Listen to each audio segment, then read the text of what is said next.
Assalamualaikum warahmatullahi wabarakatuh. Kembali lagi di channel Tutorial TV. Hari ini kita akan belajar materi Bahasa Indonesia kelas 8, yaitu teks persuasi. Apa sih teks persuasi? Sebelum kita lanjut, silahkan klik tombol subscribe, like, komen, dan ketuk loncengnya ya. Nah, teks persuasi pernah kita bahas di semester pertama. Kalian masih ingat? Kita membahasnya dalam materi iklan, di mana bahasa yang digunakan dalam iklan adalah bahasa yang persuasi. Nah, hari ini kita akan memperdalam lagi tentang pengertian, ciri-ciri, tujuan, dan struktur dari teks persuasi. Mari kita awali dengan pengertian teks persuasi. Apakah kalian masih ingat bahasa persuasi, bahasa yang seperti apa ya? Mari kita lihat. Teks persuasi bisa dipahami sebagai teks yang bersifat membujuk secara halus supaya menjadi yakin. Teks persuasi juga bisa dipahami sebagai teks yang berisi ajakan atau larangan, dan teks persuasi pun bisa dipahami sebagai teks yang berisi saran kepada orang lain.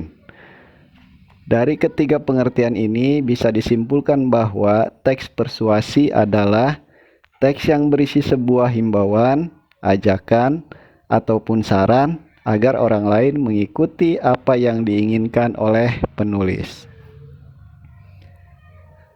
Dari pengertian tersebut, kita bisa mengetahui apa saja tujuan dari teks persuasi.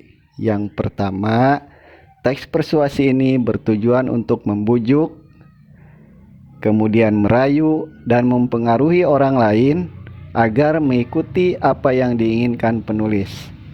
Sebagaimana dalam simpulan pengertian tadi.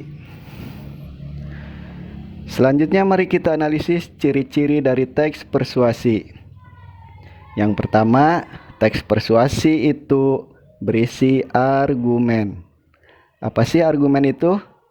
Argumen adalah pendapat yang beralasan kuat yang disertai dengan data dan fakta. Kemudian menggunakan kata-kata ajakan seperti ayo, mari, lakukanlah, atau kata-kata yang berpartikel lah. Misalnya, bukalah, majulah, ajaklah. Ketiga, berusaha meyakinkan untuk melakukan atau mempercayai yang ditulis oleh penulis. Ini bagian paling penting, di mana bahasa persuasi haruslah bisa meyakinkan pembaca agar pembaca itu percaya dengan apa yang ditulis oleh penulis. Sehingga apapun yang tertulis itu, pembaca dengan sukarela melakukan atau mengikutinya. Dan yang terakhir, harus menghindari konflik. Mengapa? Karena agar kepercayaan pembaca terhadap penulis itu tidak hilang. Nah, itulah 4 ciri khusus dari teks persuasi. Mari kita lanjutkan ke bagian pembahasan yang terakhir, yaitu tentang struktur teks persuasi. Semoga kalian masih ingat ya, bahwa struktur adalah bagian, sehingga struktur teks persuasi adalah bagian dari teks persuasi. Yang pertama adalah pengenalan isu. Isu itu bisa kalian maknai dengan istilah masalah, sehingga pengenalan isu adalah pengenalan masalah yang menjadi dasar tulisan tersebut. Yang kedua, ada rangkaian argumen atau sejumlah pendapat yang disertai dengan alasan kuat, sehingga rangkaian argumen adalah sejumlah pendapat yang terkait dengan isu yang diangkat. Bagian ketiga, ada pernyataan ajakan. Disinilah inti dari teks persuasi. Biasanya berisi tentang dorongan-dorongan dari penulis kepada pembaca agar pembaca itu bisa terpengaruhi dan bisa melakukan apa yang diinginkan oleh penulis. Misalnya, di bagian ini sering ditandai dengan adanya kata ajakan, seperti yang sudah kita bahas dalam ciri-ciri tadi. Kalau kalian masih bingung dan lupa, kalian silahkan ulangi videonya ya. Dan yang terakhir, ada penegasan kembali. Apa yang ditegaskan?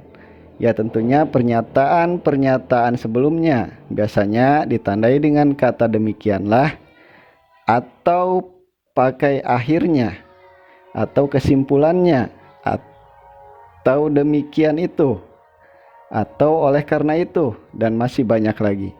Variasi penegasan kembali, kalian bisa memilihnya sesuai dengan apa yang kalian inginkan.